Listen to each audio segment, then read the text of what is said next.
Hybrid electric. HEV. And meron na rin po siyang built-in na camera.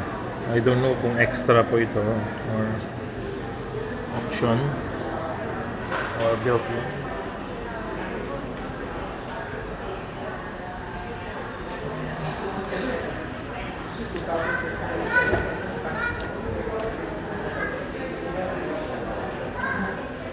Try natin.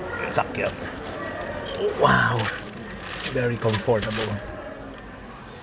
Ito po is Toyota na. Okay, so I think this is the camera.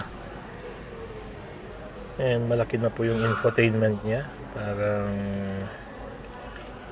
12 inches na iPad. And controls. And control buttons. Ganda po.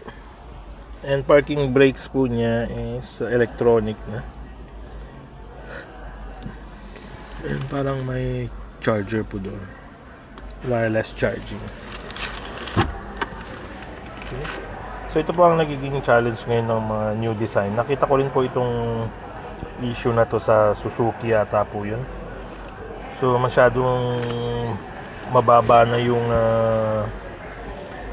globe box, yung compartment para tumama sa paa. So para mabuksan mo ito, kailangan mong i-adjust yung seat ng patras. Okay.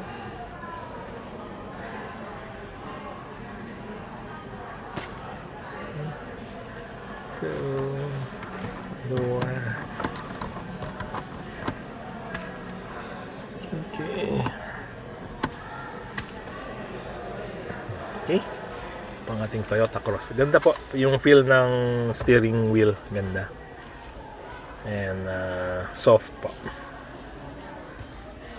Okay. So let's see if we will go into EV in future. Pero for now, naka-focus lang po muna tayo sa pure ICE engine or internal combustion engine. Wala pa po tayong electric sa fleet.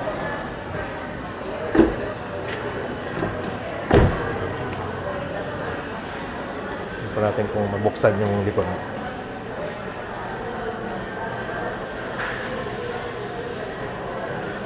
Okay, so hindi po mabuksan yung likod. Okay.